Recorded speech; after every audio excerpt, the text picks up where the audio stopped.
Olá, meus amigos. Hoje eu resolvi fazer uma retrospectiva de todo o trabalho que eu venho desenvolvendo aqui na internet nos últimos tempos. Há pouco mais de 2 anos, eu saí da toca por conta de filhos e amigos e mostrei a minha cara na internet, primeiramente falando sobre o Brasil como zona de retaguarda para uma guerra nuclear. Aquele tema que esteve contido em meus escritos e restrito à minha cabeça desde 1985, atingiu inacreditável 500 mil de pessoas quase de imediato. Comentários, muitos comentários, muitas dúvidas. Até então, ninguém ouvira falar daquilo. Eu fiquei estupefato.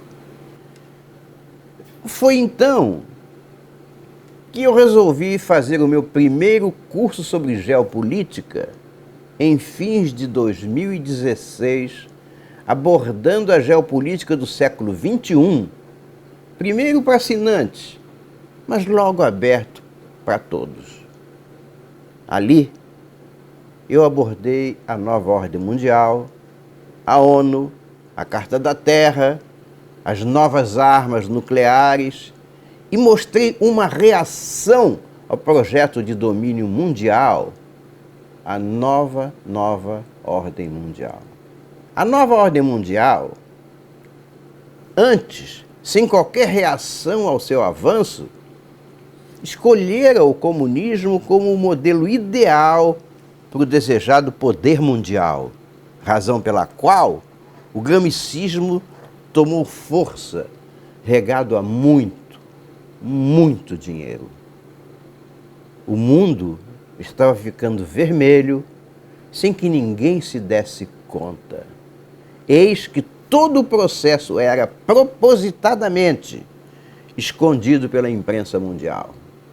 A esquerda ganhava em todas as frentes. Eu fui o primeiro a perceber a reação e a denominei nova ordem mundial, por falta de um nome que a definisse.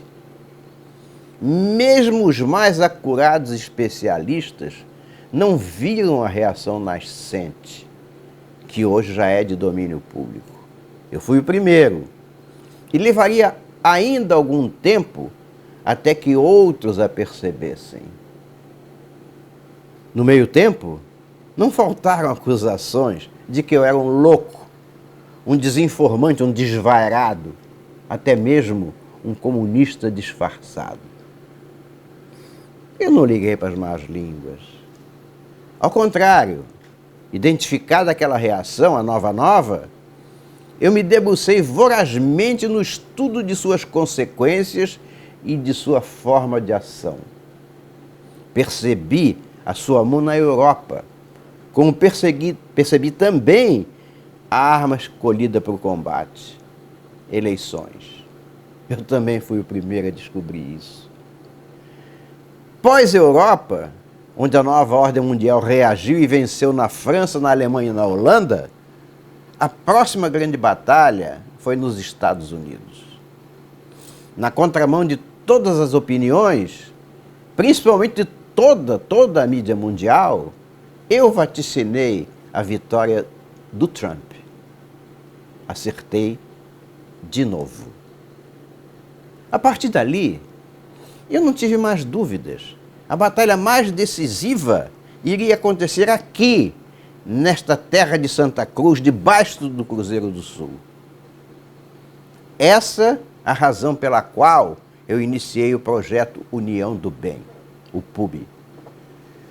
O projeto teve como finalidade preparar o Brasil, os brasileiros, para cumprir o papel nas urnas, como apontava a estratégia da Nova. Isso foi em março de 2017, há 20 meses atrás. Já lá foram quase 2 anos. Como acordar uma população entorpecida há tanto tempo?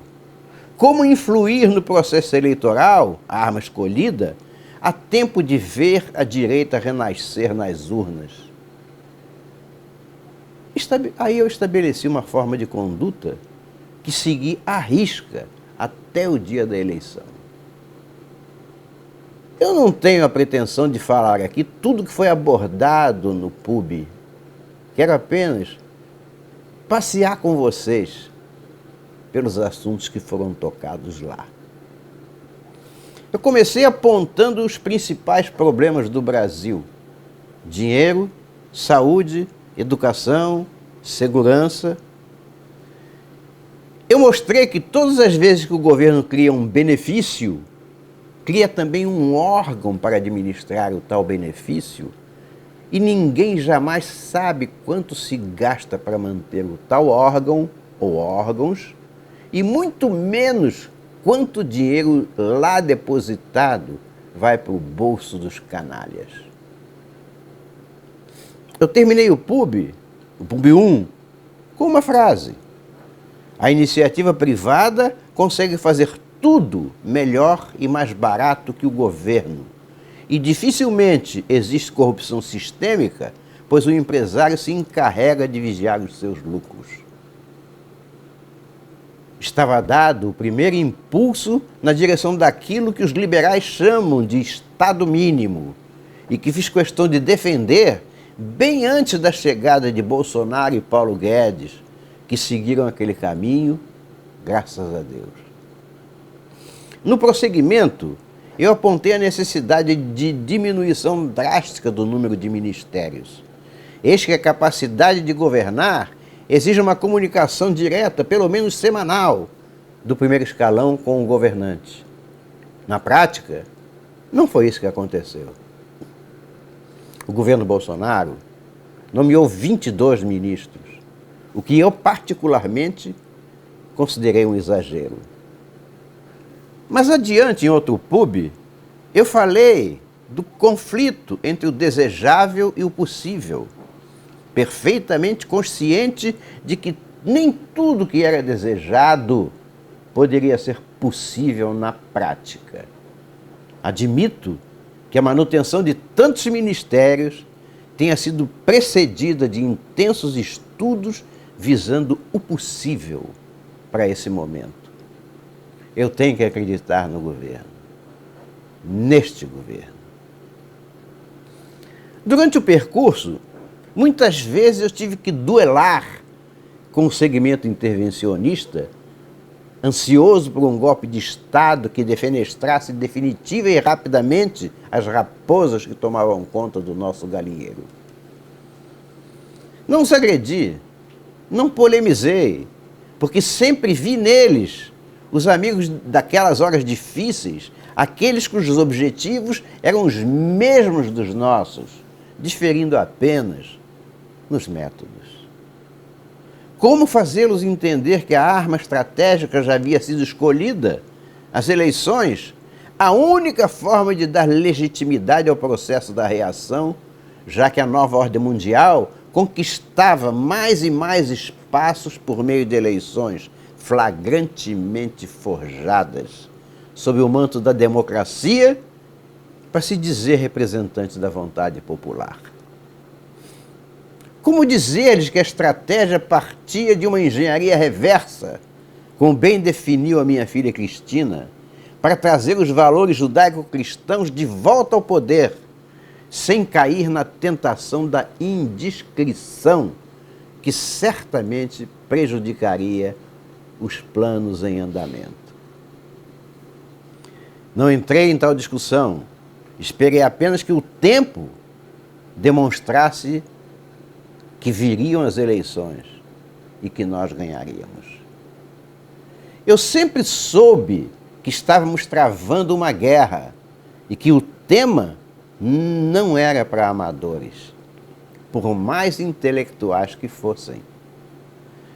Na verdade, só os militares possuem doutrina e treinamento para tomar decisões em uma guerra. Para começar, ninguém entra em uma guerra sem conhecer o inimigo. A necessidade imperiosa de conhecer o inimigo nasceu com os exércitos nas guerras. De nada adianta examinar todas as peças que estão dispostas num tabuleiro, porque nós temos que prestar atenção não nelas, mas nos jogadores. Precisávamos mostrar à nação brasileira o que estava em jogo. Enquanto a gente brasileira não entendesse que a situação que vivíamos decorria de um projeto maldito da nova ordem mundial, que os nossos problemas haviam sido criados a partir de decisões lá de fora e disseminados pela ONU, nós não estaríamos prontos para a batalha. Se a nação não entendesse isso, não saberia contra quem lutar. Mostramos o inimigo, denunciamos o seu propósito: destruir a sociedade judaico-cristã, a nossa.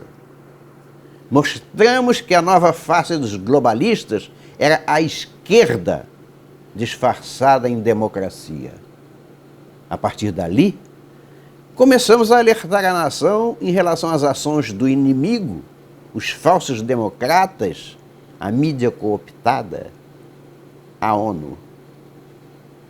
Passo seguinte, eu comecei a mostrar quem somos nós.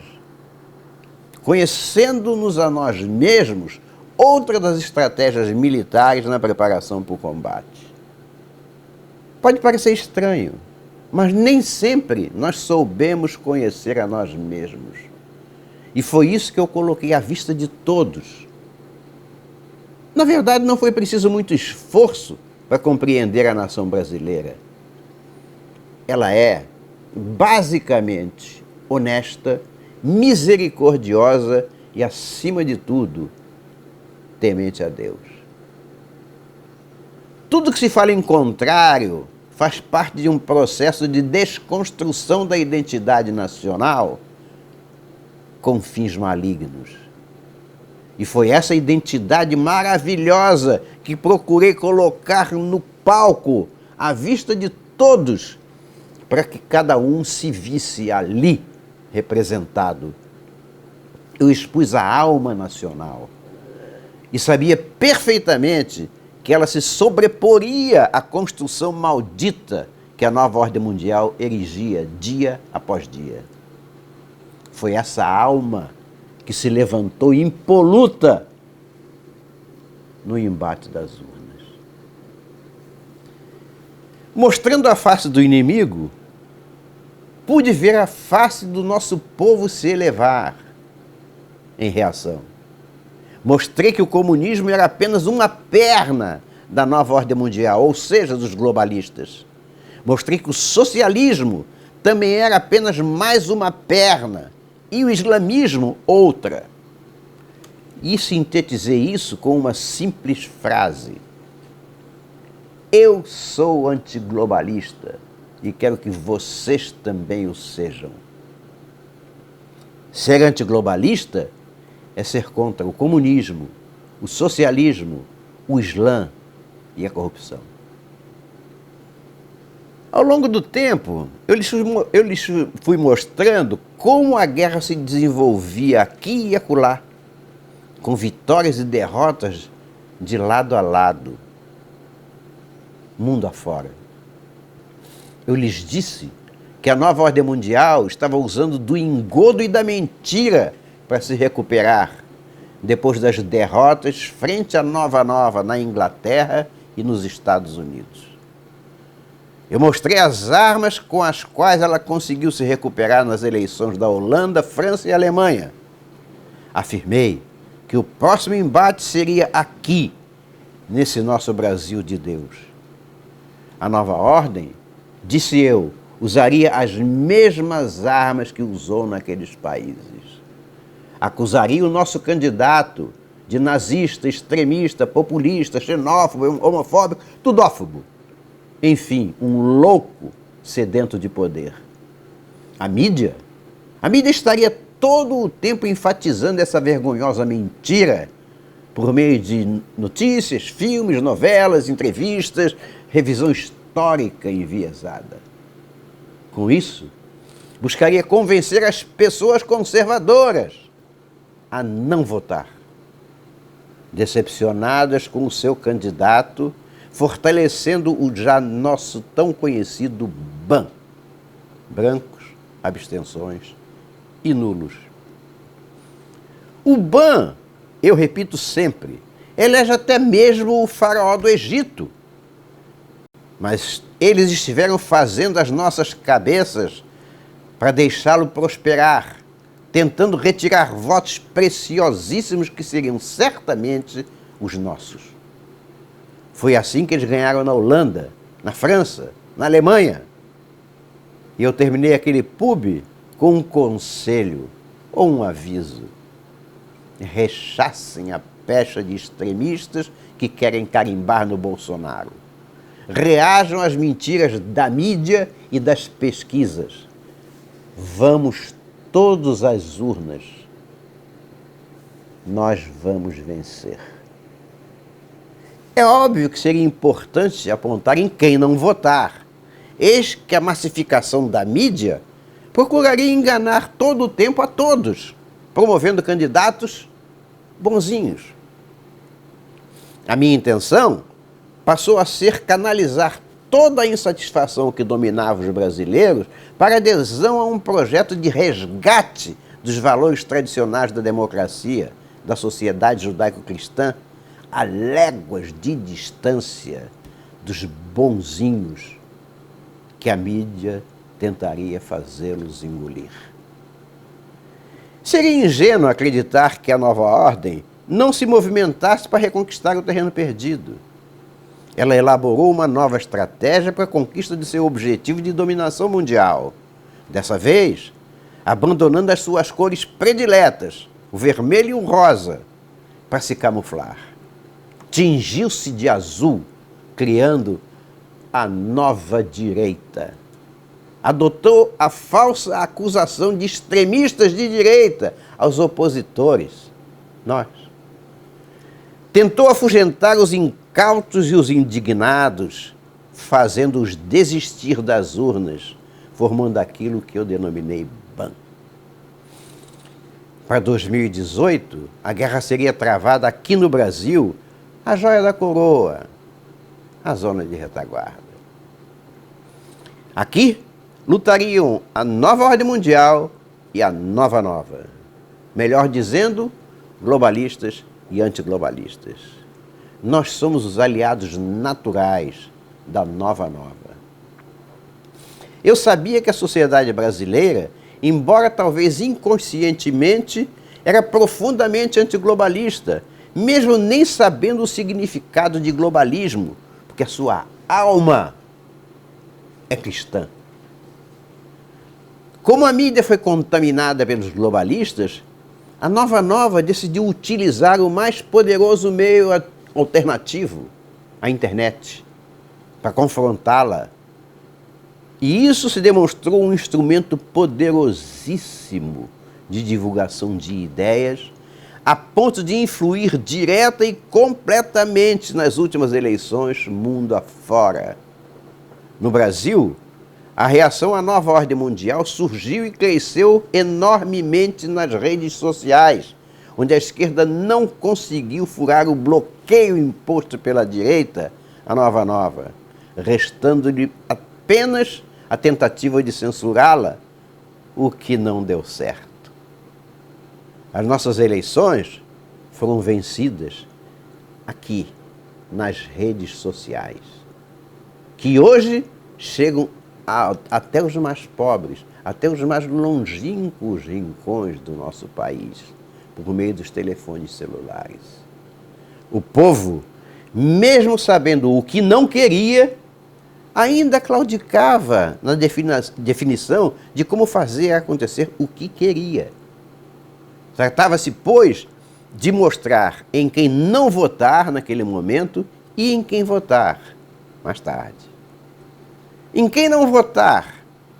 Ora, não votar nos globalistas.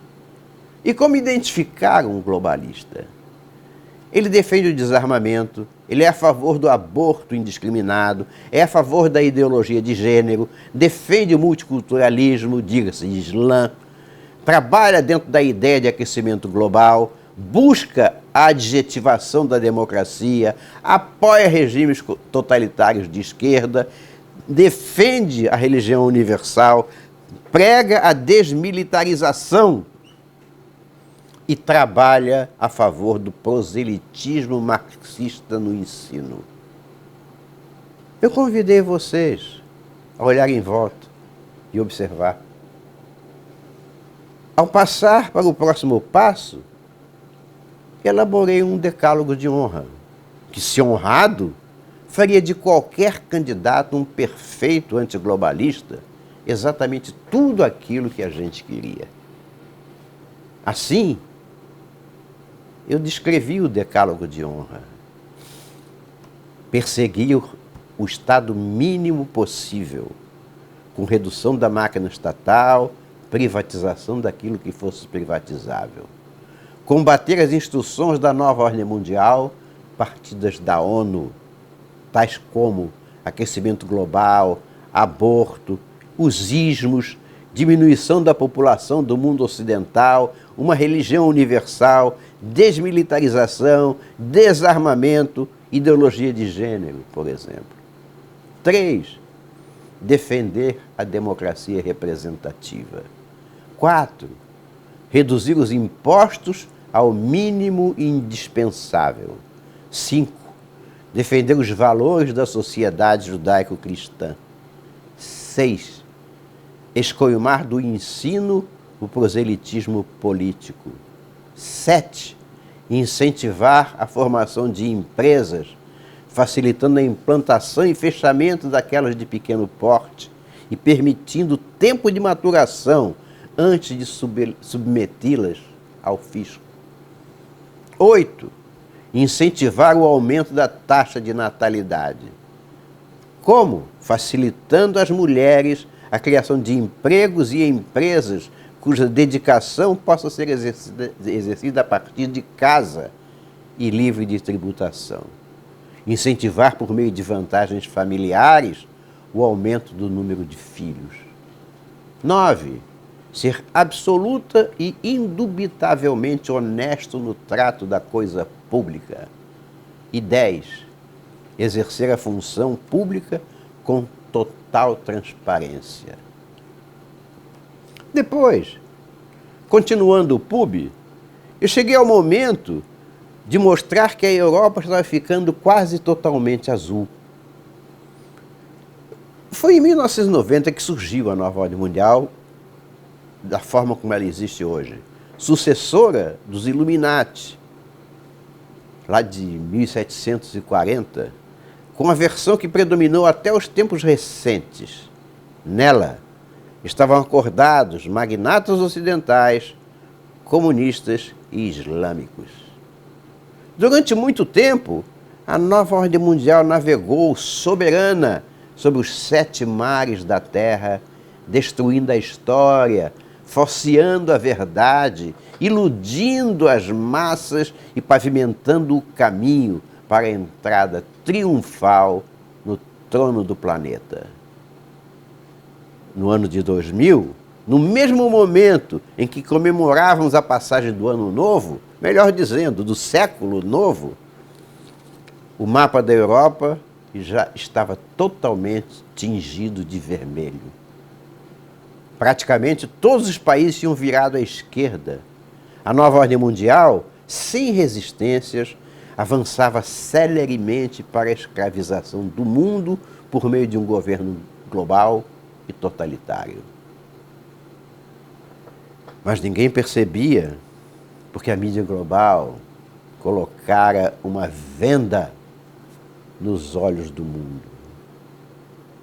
Vimos o mundo ocidental, berço e repouso da sociedade judaico-cristã, tingir-se de vermelho sob o nosso olhar atônito e incrédulo. Mas alguma coisa deu errado. A virulência da invasão islâmica a própria história do comunismo, quando cabeças foram cortadas para limpar o caminho, além da reação imposta pelo cristianismo, acabaram por criar uma dissensão dentro do próprio seio da trama, que ele passou a combater agora com a vantagem de conhecer o que aos outros era vedado. Surgiu a Nova Nova, a primeira e grande oposição ao projeto globalista. De lá para cá, as coisas mudaram muito, mas a mídia outra vez esconde a verdade. E qual é a verdade? O mapa da Europa, hoje, é quase todo azul. Os globalistas perderam terreno. Combatendo um inimigo desleal, que usa métodos escusos para fazer valer a sua vontade, ainda assim a Nova Nova avançou, usando a nova mídia até então inexplorada, a internet. E aqui estamos nós, usando essa mesma brecha que nos foi aberta e crescendo mais e mais, dia após dia. Essa é a razão pela qual eu estava aqui, constantemente tentando conscientizar os brasileiros para aproveitar a porta que nos estava sendo aberta pela Nova Nova. Mas uma nova dúvida foi colocada na arena para desespero de muitos. A repetição contínua de que as urnas eram fraudáveis e que a contagem de votos era secreta. Uma máxima atribuída ao Stalin foi repetida aqui com ares de doutorado. Quem ganha as eleições não é quem vota, mas quem conta os votos. Eu insisti que as urnas poderiam ser até fraudáveis, mas fraudá-las, então, não seria fácil. Com a presença de militares no pleito e com a avalanche de votos previsível, não haveria fraude capaz de reverter a vitória do Bolsonaro.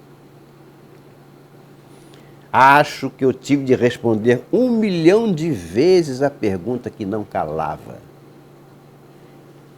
E a fraude nas urnas? Confesso, eu quase enlouqueci. Continuando a nossa série PUB, eu procurei demonstrar a razão dos males que assolavam e ainda assolam o Brasil. Depois da derrota do projeto de implantação do comunismo pela via revolucionária, sabíamos que os globalistas, ainda convencidos de que o regime comunista era o que melhor atendia à sua forma de poder futura, decidiram tirar da prateleira o gramscismo como nova regra e comer o mingau pelas beiradas. O comunismo gramsciano, de forma lenta, gradual e contínua, teve muito sucesso durante 40 anos, eis que nada obstava o seu caminho. Se assim o foi, por que mudar de estratégia, deixando aflorar as garras que estavam cuidadosamente escondidas debaixo das luvas? A batalha estava sendo vencida sem que o inimigo, nós, os cristãos, sequer percebêssemos que ela estava sendo travada. Não fazia sentido. Eles ganhariam o mundo, continuando a infiltração, até então inteiramente vitoriosa e despercebida. O que mudou para eles? Alguma coisa aconteceu no meio do caminho, porque senão não haveria por que mudar o ritmo até então eficiente, aliás, muito eficiente.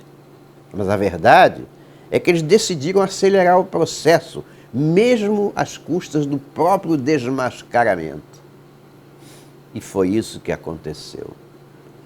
O desmascaramento se deu como consequência inevitável da rachadura a eles imposta por membros de seu próprio seio, que passaram a combater a nova ordem mundial em sua própria arena. E daquela vez, contando com gente que, por ser de dentro, conhecia a totalidade do projeto, as estratégias e os meios de sua consecução. Desmascarada, a nova ordem mundial decidiu acelerar o processo ainda mais, a fim de conseguir o governo global, antes que a sua recém-nascida reação, lograsse juntar forças capazes de enfrentá-la. Essa foi a razão de tudo isso que estava aí, incomodando e indignando a todos. A esquerda fabiana, criada para servir de vaselina para a penetração do comunismo, cresceu muito em importância. Eis que é mais fácil a aceitação pela sociedade de um discurso afastado do comunismo, já cambaleante e rejeitado. Mas se o poder já estava nas mãos deles, com o PT aqui, por que derrubá-lo? Era inteiramente desnecessário fazê-lo, a coisa ia caminhando muito bem. Mas o filme que nós vimos foi diferente. O PT foi retirado do poder. E isso exigiu um passo atrás da esquerda, que se voltou para o fabianismo. Os movimentos que defenestraram o PT aqui também colocaram o Macri na Argentina, tiraram a Inglaterra da União Europeia, elegeram o Trump e estavam dando forças para a recuperação da Europa, que era, no fim das contas, a direita em ascensão. O horror da nova ordem e de seu boneco ventríloco, a esquerda. A decisão da esquerda, agora mais visível, foi acelerar ao máximo as suas estratégias de conquista, porque os globalistas estavam vendo o barco afundar e talvez não desse mais tempo para salvar qualquer coisa, talvez nem a própria pele. Enquanto isso, as velas enfunadas do nosso barco eram arremessadas para frente, na direção do porto de luz azul. Os ventos sopravam a nosso favor. Esses ventos nos conduziram até lá, ao porto de destino, esse Brasil do futuro. Um dia, o presidente Trump anunciou a mudança da embaixada americana em Israel para Jerusalém. E isso deu muito o que falar. Toda a mídia mundial, como não podia deixar de ser, condenou a atitude, insinuando constantemente que isso exacerbaria os ânimos no Oriente Médio, alimentando os conflitos lá existentes. Na verdade, os conflitos já existem há muito tempo e a violência tem sido sempre presente nas atitudes dos palestinos contra Israel, o que não justifica os comentários de agora, já que, pelo menos aparentemente, nada muda nesse aspecto. A semana foi cheia de reportagens, artigos, entrevistas, notícias, comentários sobre o assunto, contando inclusive com cientistas políticos e comentaristas especializados em relações internacionais, abordando a possível escalada da violência que resultaria da posição americana. Países árabes convocaram uma reunião de emergência e declararam Jerusalém a capital da Palestina. Foi solicitada uma reunião de emergência do Conselho de Segurança da ONU para tratar desse assunto urgente e incendiário. Ia tudo bem, tudo muito bem. Só que quando foi exposto o tema, eu fiz algumas perguntas ao meu público sobre o que estava acontecendo nos bastidores. Peguei muita gente de surpresa. Você sabia que a ONU, só nesse ano, já fez mais de 200 moções de repúdio a Israel por atos de violência contra os palestinos? E que no mesmo período não fez sequer uma moção contra os palestinos? Você sabia que a ONU é sustentada praticamente somente pelos Estados Unidos e que a Rússia jamais contribuiu com $1 sequer desde a fundação da ONU? Você sabia que o terreno onde está o prédio da ONU era do Rockefeller, que o cedeu para a construção? E que a construção foi feita pelos Estados Unidos em New York? Você sabia que a ONU é um braço da nova ordem mundial, sendo um instrumento para a destruição da sociedade judaico-cristã? Se não sabia, agora já está pelo menos em condições de saber. Então eu fiz a minha leitura sobre a decisão de transferir a embaixada dos Estados Unidos atualmente em Tel Aviv, para Jerusalém. Eu fiz tudo isso sem examinar o que estava sendo publicado, examinando apenas as entrelinhas. O reconhecimento pelos Estados Unidos de que Jerusalém é a capital de Israel não pisou apenas em um calo da ONU, mas em todos os calos, nos dois pés. Sim, a ONU tem se mostrado hostil a Israel e aliada dos palestinos em todas as instâncias, por determinação da nova ordem mundial e com a conivência dos governos democratas dos Estados Unidos. Agora, o Trump virou a mesa. Demonstrou apoio a Israel e repúdio à ONU, deixando isso bem claro no discurso que a sua embaixadora na ONU fez na tal reunião do Conselho, às pressas, para tratar desse assunto.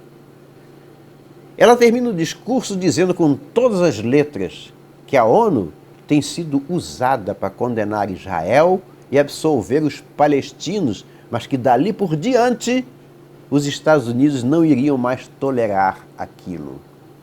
No final, eu mostrei as entrelinhas das entrelinhas. O Trump acabara de desafiar a ONU a fazer uma moção de repúdio aos Estados Unidos, em obediência às ordens emanadas da nova ordem mundial. Se a ONU não o fizesse, teria engolido o sapo, ficando calada e não mais poderia usar o seu púlpito para perseguir Israel, o que enfraquecia enormemente a campanha palestina e o projeto da nova ordem de destruir a sociedade judaico-cristã. Se, ao contrário, ela resolvesse reagir e condenar a atitude americana, corria o sério risco de ver os Estados Unidos se desligarem do organismo, cortando assim praticamente toda a sua fonte de recursos e comprometendo seriamente a sua própria existência. Foi uma jogada de mestre. Os globalistas devem ter passado muitas noites em claro. À medida que o tempo foi passando, fui tentando ver e desvendar os golpes baixos que os globalistas ainda nos desferiam. Eu vi a criação do Ministério da Segurança Pública, como vi o Ministério da Defesa ser colocado nas mãos de um general de 4 estrelas. Também vi o decreto de intervenção federal no Rio de Janeiro. Mais que isso, eu pude sentir a reação a tais fatos, partida de todos os lados, e nem precisei me delongar sobre elas, porque todos também as viram. De todas as reações, eu me prendi mais naquelas em que o Exército foi colocado como cúmplice de uma manobra da esquerda para se perpetuar no poder. Cansei de rir, de tanto rir com aquelas opiniões. Embora eu pudesse até mesmo reconhecer algumas boas intenções entre eles. Afinal de contas, havia muita gente que não reconhecia a Nova como uma reação real ao projeto globalista.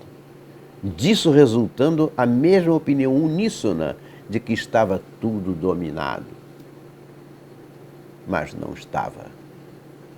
O que estava acontecendo, e bem debaixo dos nossos olhos, era um embate preliminar entre as duas megaforças, afiando as armas para a batalha final, as eleições.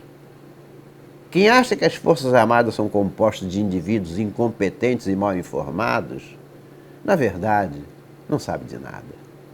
Os militares brasileiros sabem tudo e muito mais do que vocês sabem. Muito mais. Quando vocês estiverem vindo com a farinha, eles já vão ter o bolo pronto. Militares brasileiros não improvisam. Eles sabem exatamente o que fazem e vão além. Sabem o que farão. Era um verdadeiro absurdo dar ouvidos aos que apareciam com um discurso caolho de que não existe esquerda e direita, mas um ideário que devia fazer parte de todas as discussões. Eu não os contestei de pronto. Existe a direita sim. E essa palavra, que já tinha sido considerada um palavrão no passado, era o fantasma que assombrava os sonhos da esquerda. Não deixei que o povo esquecesse que eles estavam costurando um cavalo de Troia para tentar enfiar a goela abaixo da nação brasileira. Ele viria revestido de um discurso que, teoricamente, não seria de esquerda e nem de direita. Na verdade, era um canto da sereia para atrair os marujos incautos. Nós somos de direita, somos conservadores, somos cristãos. Depois, continuando o processo, eu percebi a muito contragosto que parte da artilharia azul estava apontando os canhões para as nossas próprias coordenadas. Coerentemente com aquilo que eu sempre dissera, eu não via como solução para o Brasil a intervenção militar. Durante anos, eu e meus 2 filhos, Cristina e Felipe, batemos na tecla de que era preciso afiar as espadas para vencer nas urnas em outubro. O Bolsonaro já era um bólido, um tiro de longa distância lançado sobre o coração vermelho, e não havia forma de interromper o seu curso, a não ser alguma vergonhosa interceptação por uma armadilha trançada pelo Supremo Tribunal Federal, aceitando uma denúncia igualmente vergonhosa, partida de desavergonhados. Mas aquela manobra foi completamente neutralizada pela filiação do general Mourão ao partido do Levi Fidelix. Se detonasse o Bolsonaro, teríamos uma reserva de peso para substituí-lo, e isso deixou os vermelhos desesperados, frustrados em seu plano secreto. Para nossa maior satisfação, vimos e ouvimos naqueles dias muitos generais de 4 estrelas afirmarem com todas as letras que não haveria intervenção militar e que a solução estava sendo encaminhada para as eleições. Apelei aos intervencionistas renitentes: registrem nos seus cálculos de tiro as coordenadas do inimigo e não as nossas. Quando nós estivermos no alto da colina, fincando a nossa bandeira, eu quero que todos estejamos lá, juntos em um só abraço, com os vermelhos aos nossos pés. Num dia determinado, em abril desse ano, resolvi injetar uma dose de ânimo na nação brasileira, falando sobre o otimismo. A física quântica afirma que em cada momento o seu futuro apresenta uma infinidade de caminhos, todos independentes da decisão que você tomar agora. Isso se repete a cada novo momento, durante todo o desenrolar da vida. O pensamento positivo leva a um futuro igualmente positivo, da mesma forma que o desastre futuro é uma consequência do desastroso pensamento de agora. O pessimismo é a mãe de todas as derrotas. Às vezes, somente a fé sustenta o nosso povo. Deus é testemunha. Ele não dorme. Ele muito menos desiste. Ele sempre alimenta o seu povo. Nada lhe faltará. O meu recado naquele dia, para as pessoas de bem, era que crescem em Deus, que confiassem nele. De todos os futuros possíveis, cabia-nos trilhar aqueles que nos conduzem à felicidade, pois que é do otimismo que resulta o sucesso. Deus já nos enviara um barco salva-vidas azul para nos deixar escapar das ondas vermelhas no mar revolto. Conclamei todos a embarcar nele com a felicidade estampada no rosto e no espírito, porque aquele era o primeiro passo para construir um futuro melhor. Terminei chamando todos a caminhar juntos, com otimismo, para o sucesso em outubro. Eu disse muita coisa no decorrer do projeto União do Bem. Aqui não vai dar para eu resumir tudo. Algumas coisas, no entanto, me apraz lembrar. Uma delas foi a minha referência a nós, os velhos brasileiros. Eu disse que nós, os velhos, somos uma geração de heróis.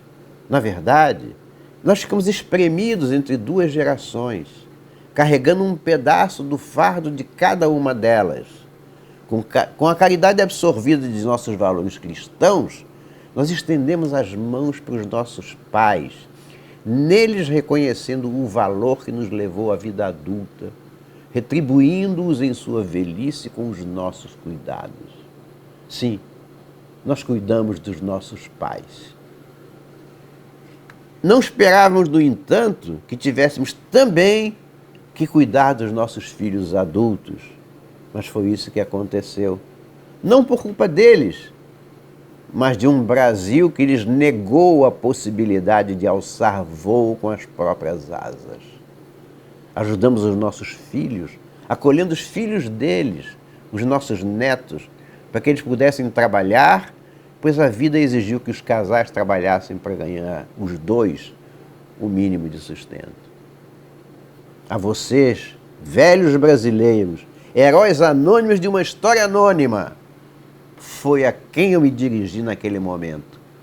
Daqui, meus velhos, eu podia vê-los. Eu os via na varanda, fazendo tricô ou fumando um cachimbo velho. Eu os via sentados em uma sala cheia de jovens animados, em uma poltroninha qualquer meio distante da confusão, quase despercebidos no ambiente barulhento, com olhos atentos sobre tudo o que se passa no mundo. Eis que o mundo estava representado ali mesmo, em cada frase dita, em cada música cantada, em cada gesto de amor ou raiva. Eu os via no canto conversando consigo mesmos, convencidos de que já haviam cumprido a sua parte, desistindo da vida. E eu os desafiei. Ei, meu velho! Ei, minha velha! Nunca antes na história do nosso Brasil, o Brasil precisara tanto de nós. Nunca antes nós fôramos tão importantes. Tínhamos de dar aos nossos netos as oportunidades de um mundo melhor, que lhes permitisse desamarrar as asas e poder voar acima das nuvens. A nossa força estava lá, na gaveta da cômoda. Era só pegá-la, tirar a poeira do título de eleitor e no dia 7 de outubro vestir-se com a sua melhor roupa, iluminar o rosto com aquele sorriso que é só seu e ir às urnas, usando as próprias pernas, apoiados em uma bengala ou mesmo empurrado em uma cadeira de rodas. Cabia-nos ir às urnas. Tínhamos mais essa missão a cumprir. Éramos importantes. Faríamos a diferença. Convidei-os a me encontrar lá, no dia 7 de outubro, devolvendo o Brasil ao Brasil. Num outro pub, que eu denominei Soldados de Cristo, eu disse outra razão para a criação do pub: disseminar o conhecimento sobre o inimigo e apontar caminhos para derrotá-lo. Naquela altura, o caminho já estava muito nítido: derrubar a esquerda do poder, votando em Bolsonaro e nos candidatos conservadores. Naqueles momentos de tantas aflições, precisávamos despir as nossas roupas comuns e vestir a armadura de novos templários, os soldados de Cristo. Eu disse: marchemos juntos nessa união do bem para reconquistar o Brasil para nosso Senhor Jesus Cristo. Nesses últimos 2 anos, nós conversamos muito, fomos longe. Em determinado dia, eu lhes pedi para imaginar o Brasil como se fosse um barco. Pedi-lhes que subissem às nuvens e olhassem o barco navegando no mar, lá embaixo. O barco estava em dificuldades, à deriva, quase afundando. A tripulação corria desesperada para cá e para lá, enquanto os passageiros, os brasileiros de todos os matizes, a observavam sem entender muito bem os movimentos ao redor.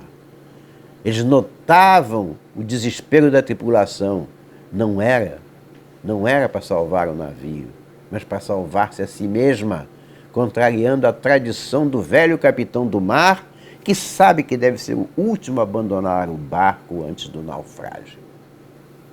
A consciência do perigo os fez sair da letargia E isso deu início a um motim, representado na prática pelos movimentos de rua, pelos internautas corajosos, pelos políticos do bem, pelo ânimos da nossa população. Mas faltava jogar a velha tripulação ao mar e assumir o leme, colocando-os em mãos confiáveis.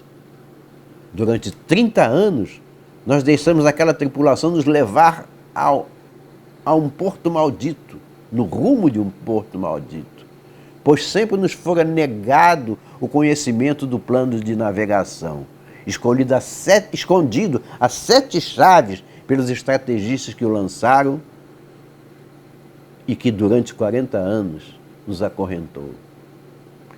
Durante esses 40 anos, a nossa cultura também foi acorrentada, as universidades aparelhadas, a mídia cooptada, as nossas vozes silenciadas. A nova ordem acendeu os faróis de um novo porto, agora azul. Assumimos o barco agora, em outubro. Já temos um novo capitão e seu imediato é um general de 4 estrelas. Que assuma o leme, o Porto Azul nos espera.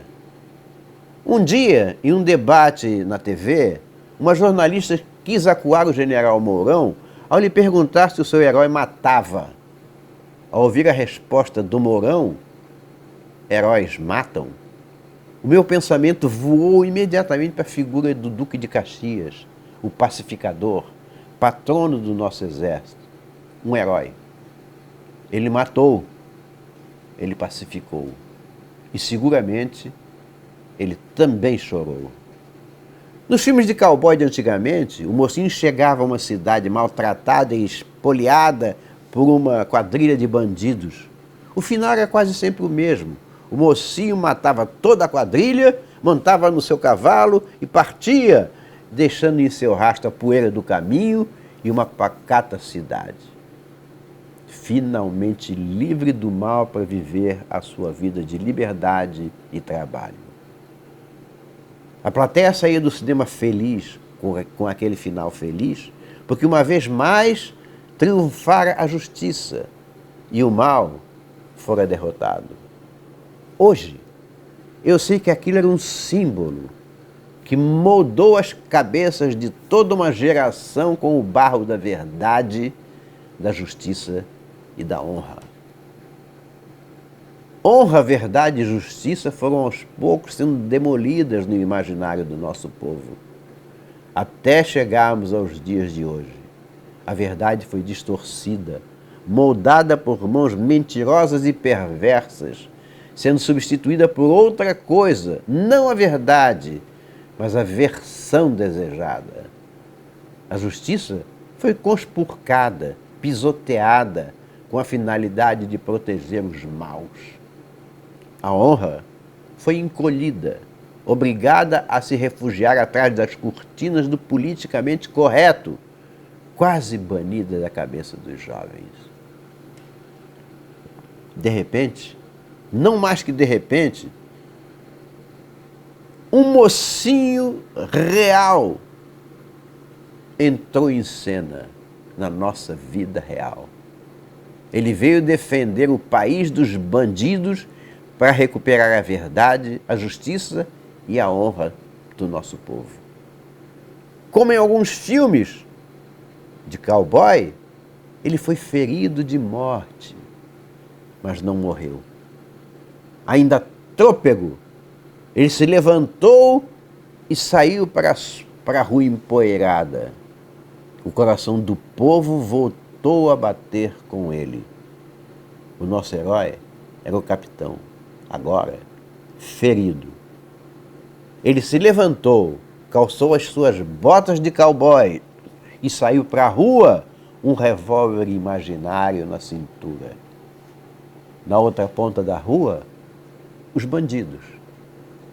No dia 7 de outubro, empunhamos as nossas armas, o voto, e os bandidos caíram fulminados pela vontade popular. Dessa vez, o mocinho não vai montar no seu cavalo e partir. A missão está apenas começando e o caminho é a rampa do Palácio do Planalto. Levanta, Bolsonaro. O Brasil quer viver esse final feliz. Eu também comparei vocês ao Hércules. Eu queria que vocês conhecessem bem a cara do inimigo. Separei-os em duas vertentes, o comunismo e a corrupção. Ao derrotar a esquerda nas eleições, nós cortamos a cadeia que alimentava a corrupção, pelo menos aquela sistêmica que empobreceu o país.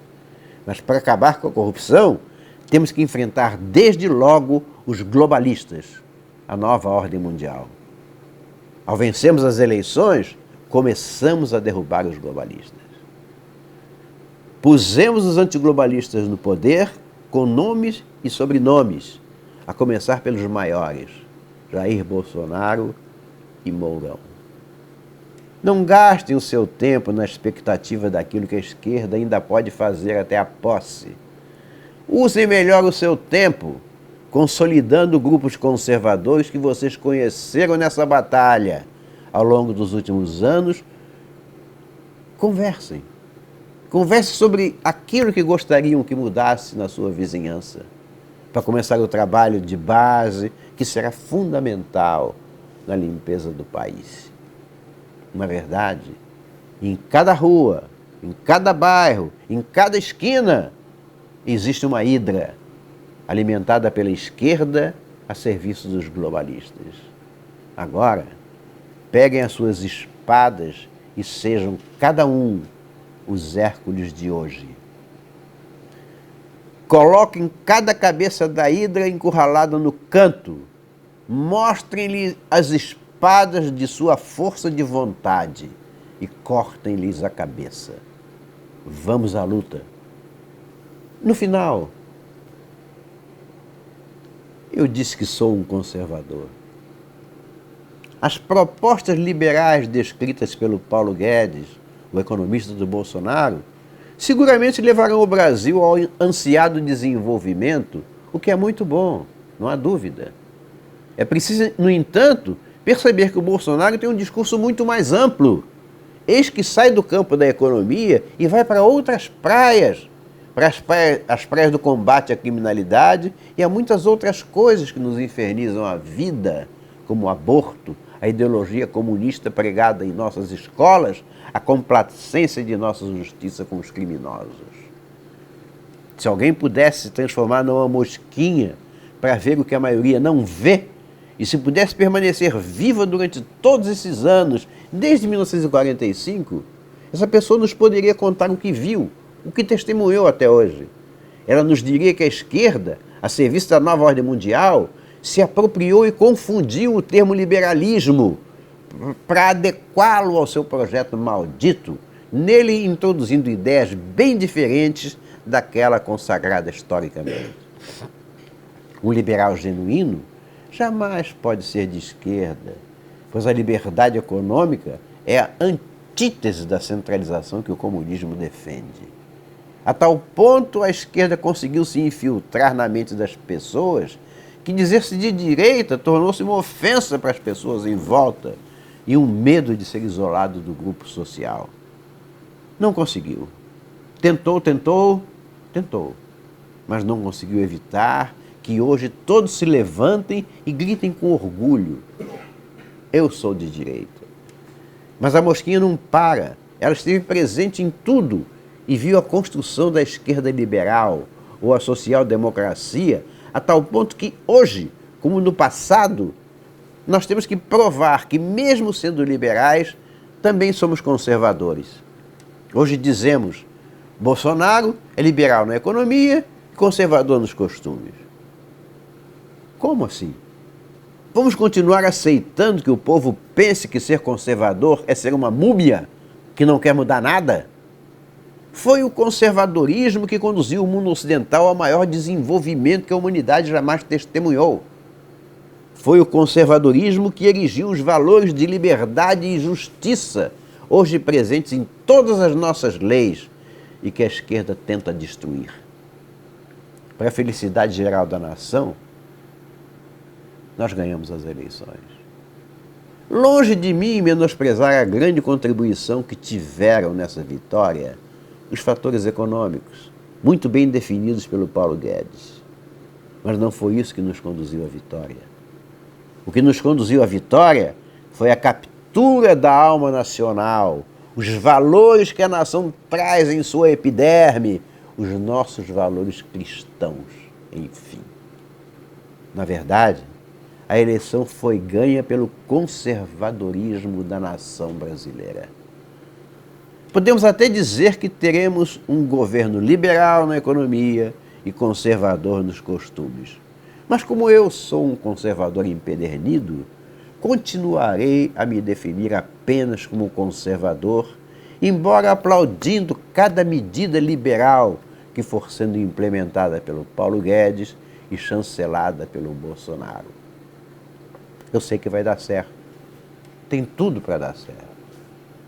Mas eu aqui, no meu cantinho de sempre, jamais deixarei de dizer que sou apenas um conservador, como o Brasil também o é. E assim, eu chego ao fim desse passeio nas estradas que percorremos desde o início de nossa caminhada. A nossa missão foi cumprida. Nós temos perfeita consciência de que a eleição do Bolsonaro não dependeu de nós, pequenos soldados em um exército de gigantes. A nossa voz não alcança grandes distâncias, mas fizemos-la chegar tão longe quanto nos foi possível. Agora, a luta é outra. Nós nos encontramos lá.